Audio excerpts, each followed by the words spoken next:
আমরা যারা ভালোবাসার সম্পর্কে জড়িয়ে আছি, আমরা নিজেরাও জানি না সময় এবং পরিস্থিতির কাছে আমরা কতটা অসহায়। একটা সম্পর্কের শুরুতে আমরা একে অন্যকে অনেকটা ভালোবাসি। একে অন্যের প্রতি কেয়ার, ডেডিকেশনের কোনো অভাব হয় না তখন, তাই না? যেমন ধরেন, আপনি যে মেয়েটার সাথে দীর্ঘদিন ধরে সম্পর্কে আছেন, যার জন্য টিউশনের টাকা দিয়ে জন্মদিনের উপহার কিনছেন, মোবাইলের বিল পে করছেন, যাকে এত এত ভালোবাসেন, যার জন্য সব কিছু করতে পারেন, তবুও মনে হয় যেন আরো ভালোবাসা বাকি। যে মেয়েটা আপনার হাত শক্ত করে ধরে আজ বলছে, আমি তোমাকে ছাড়া বাঁচতে পারবো না। আপনার সাথে কথা না বলে যে মেয়েটা একটা মুহূর্তও থাকতে পারে না, সেই মেয়েটা যখন পরিবারের অজুহাত দিয়ে সম্পর্ক ভেঙে দিয়ে আপনার চেয়ে ভালো চাকুরিজীবী ছেলেকে বিয়ে করে নেয়, তখন কি একবারের জন্য বিশ্বাস হয় যে এই মানুষটাই সেই মানুষটা? একবারের জন্য কি মনে হয় যে এই মানুষটা এরকম কিছু করতে পারে? হয় না। অপরদিকে মেয়েরা, যারা তাদের ভালোবাসার মানুষের জন্য মা বাবা ভাইয়ের এত এত বকা শুনছেন, লুকিয়ে লুকিয়ে ফোনে কথা বলছেন, টিফিনের টাকা জমিয়ে তাকে উপহার দিচ্ছেন, একের পর এক বাসায় বিয়ের প্রপোজাল রিজেক্ট করছেন, যে মানুষটা কখনো আপনার হাত ছাড়বে না বলে প্রতিশ্রুতি দিয়েছে, যে মানুষটা আপনার ভালো খারাপ সবসময় পাশে থাকতো, একটু মন খারাপ হলেই যেমন ভালো করার জন্য পাগল হয়ে যেত, আপনার খুশির জন্য যে সব করতে পারত, সেই মানুষটাই যখন ক্যারিয়ার বা পরিবারের অজুহাত দিয়ে সম্পর্কের ইতি টানতে চায়, তখন পায়ের নিচের মাটি কি ঠিক থাকে? মনে হয় কি এই মানুষটাই সেই মানুষটা? যে আপনাকে একবার দেখার জন্য ছুটে চলে আসতো আপনার বাসার সামনে, বিশ্বাস করতে পারেন? হয়তো না। আমি এরকম বহু সম্পর্ক দেখেছি। একটা সময় যে ছেলেটা হাসপাতালের বেডে মেয়েটার শিওরে বসে থাকতো, সেই ছেলেটাই ভালো পজিশনে গিয়ে ক্যারিয়ারের দোহাই দিয়ে সম্পর্ক শেষ করে দিয়েছে। আবার এও দেখেছি, বিচ্ছেদের কয়েক মাস যেতেই অন্য কোনো সুন্দরী মেয়ের সাথে সম্পর্কে জড়িয়ে যেতে।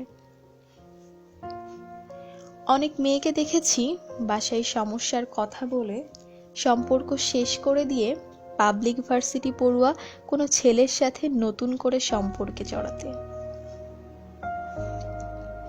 আমাদের চারপাশের সম্পর্কগুলো ঠিক এভাবেই শুরু হয়ে এভাবেই প্রতিদিন ভেঙে যাচ্ছে।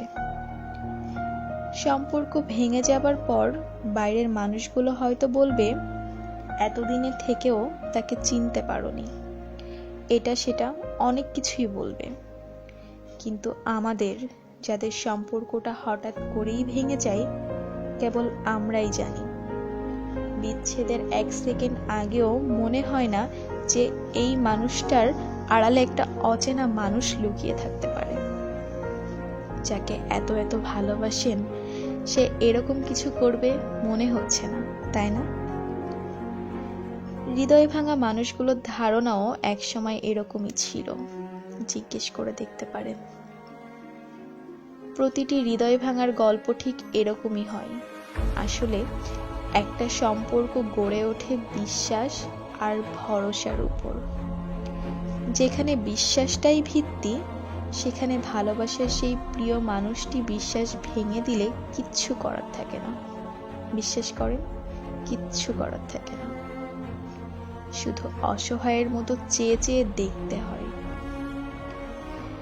বিশ্বাস ভেঙে দিয়ে যারা চলে যায়, তারা তো চলেই যায়, কিন্তু থেকে যায় কিছু অসহায় হৃদয়, যাদের সাথে প্রতারণা করার জন্য কোনো মামলা হয় না, যাদের হৃদয় ক্ষতবিক্ষত করার দায়ে ওয়ারেন্ট জারি হয় না, যাদের রাতের ঘুম কেড়ে নেওয়ার জন্য বিচার হয় না।